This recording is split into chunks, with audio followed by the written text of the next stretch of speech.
Good evening, everybody. I want to welcome you here to the Prog Monster. This is a show dedicated to progressive rock and other forms of rock music. My name is Murph, and I am the host of this show. So it's Friday night. We're about to do an episode of Ranking the Albums. This is a show in which Ben, my subscriber, gives me 4 albums from his vast collection, and I listen to all 4 and then give my rankings and my opinions about the albums as well. So this will be very late. I do apologize again. Friday nights is really difficult to try and pen it down to a certain time period just because of the nature of my work and all the things that need to be done on Fridays. So tonight it was very late, but we did get it all done, and now we're going to put it together here. Sorry, I got something on the screen here.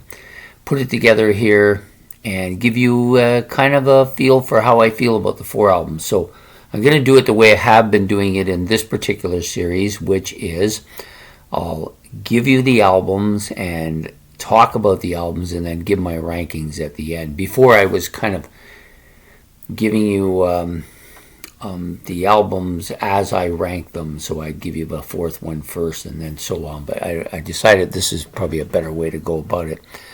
So the 4 albums that Ben gave me for this particular episode, which I believe is episode 6.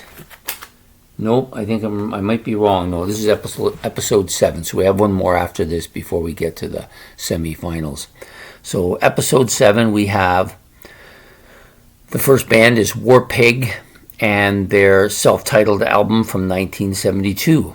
The second album is John Entwistle and his Whistling Rhythms album. Sorry, that was a bit of a tongue twister. The next one up is the Gods and their album Genesis. And then it ends off with David Greenslade and his solo album Cactus Choir. So I've listened to all 4 of them, of course, because there wouldn't be any point of ranking albums if you missed one, right? So I've listened to all 4. This has actually been one of the stronger outputs so far in this series. All 4 albums were within a couple of marks of each other.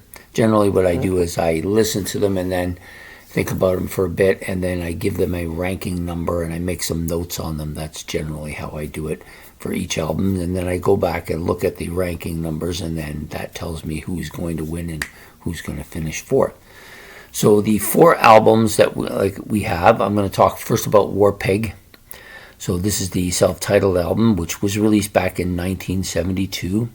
I originally thought this is going to sound something like Black Sabbath because I was thinking they got their name from that, but I don't think they did. They don't really sound much like Sabbath. In fact, they actually sound a little bit more like Deep Purple. Hard rock with lots of keyboards in it. That sounds more like Deep Purple. So it's, hard rock album, dated, kind of a little bit dated to the time period. You can hear the definite kind of Deep Purple-ish feel to some of the songs. The vocals are standard, nothing extraordinary, nothing unusual. Just hard rock vocals, right? Got that heavy, hard sound going on here. Almost a bit of Deep Purple sounding, as I've said. A lot of keyboards, a lot of melodic parts to the album. Songs are pretty decent. I did enjoy this album. I liked it quite a bit. I found that it was surprisingly better than I thought it was going to be. I didn't have any kind of real understanding. I'd heard something from them before, so I kind of figured they might be something I wasn't crazy about, but I actually did like this album. The next album out was John Entwistle of The Who, of course, bass player for The Who. Whistling Rhythms. Now, I don't know that John did the vocals on this album. I assumed he would, since he does vocals for The Who, and maybe he did, but I didn't find that it sounded as much like him as I thought it would sound like him, so it could be a different person singing. I'm not really sure, since I tend not to look up any of the information so that I don't get any kind of a bias about them before I make my ranks. So this is a hard rock album for sure. Vocals are very typical album vocals from a pop kind of hard rock album. Nothing unusual here again, and lots of catchy riffs. This is a fairly catchy album. I thought that it rocked quite a bit, actually. The next album up is the Gods, their album Genesis. Very heavy, lots of catchy stuff going on here. Vocals are a little bit on the screechy type. When I say screechy, I usually like screaming or screechy. Screechy are the irritating ones. Screaming is the good ones. So a little bit on that screechy side. The songs are a bit memorable, and the keyboards are pretty dominant in this album. This is probably the most dominant of the three albums at this point, keyboard-wise. Although all three of them have a lot of keyboards on them. So that is a commonality, I think, with all four of these albums, keyboard-dominated ones.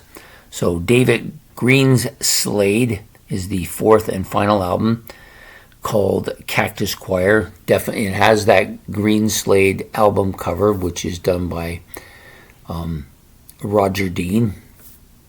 This is actually one of the better covers. I think it might be better than any of the Greenslade albums even. Cactus Choir is the name of the album. Some excellent keyboard parts here. Nothing that should surprise anybody. With David Greenslade doing all the keyboards. I believe it's just him. And, fantastic. I love his stuff a lot. Drums are quite good and very dominating as well. I don't know who the drummer is, but he's quite good. Fits the music perfectly. Seems to be very good at switching it up, which is excellent. Catchy tracks, very proggy, as you might expect from David Greenslade. And a solid, clear... the music is solid, clear, the vocals are good as well. So I'm not sure if David's doing his own vocals here or he's hired somebody to do it. I thought this was a well put together album. Very clear, much clearer than I would have thought for that time period. I think this was 76 was the year of this album. I'm not sure about the two albums in the middle of the Gods and Entwistle. I didn't see any reference to a time period. Of course, Warpig was referred to in 1972. So these are some strong albums here. This was actually a tough decision. I wasn't quite sure how this was going to go. I thought after I listened to Warpig at the beginning that this was going to win it easily, because that's generally what it is. You get one good album and then three not so good, but this time definitely none of that going on. Really strong albums, all four of them. So we'll tell you, I chose Warpig to be the fourth album. Quite surprisingly. I thought it was a solid album. I thought it easily could be a winner, but it just gets haired out for fourth place, so it ends up in fourth place. And the third one was John Entwistle's Whistle Rhythms. This one was a bit better than Warpig, but not super strong, maybe just like a hair, or a little bit more than a hair. I thought this was just a little bit better of a well-sounding album. I found Warpig a little bit dated, but the production didn't sound as good as John Entwistle's. So John Entwistle gets third spot. Then up from him comes the Gods. So these are actually ended up being in the reverse order that he gave them to me. I thought this was an excellent album, very surprising. I had no preconceived ideas of this band. I knew nothing about them. I'd never heard of them before, nor this album. And I just thought it really, really surprised me, and it was quite good. It's an album I would like to see more of. The only drawback on the album was the vocals, which I found a little bit screechy. But I still think it was good enough to edge out John Entwistle for second place. And that leaves, of course, David Greenslade to win this with his Cactus Choir. I just think his keyboards were better than anything on any of the four albums. Much more dominant. Lots of catchy stuff here. And it was more proggy than the other three. And good prog, for me, will always win over good hard rock. Most of the time, but not all the time. And I just thought this was a good progressive rock album. And, of course, now that I've seen this, I have to get it because I like Greenslade quite a bit. So that's how it's going to end up tonight. We got the ranking of the four albums. So David Greenslade's Cactus Choir will be number 1. The Gods their Gods and their album Genesis will be number 2. John Entwistle's Whistle Rhythms will be number 3, and Warpig will finish last. Their self-titled album from '72 will finish 4th, but only by a hair. Any one of these 4 albums on a given day, if I was to listen to them next week and just use the same 4 albums, I might get a totally different response here, because it's just a matter of where you are when you listen to them, how you feel about them, and what you like and don't like. And I actually will have to admit that these are all four of these albums I would like to have.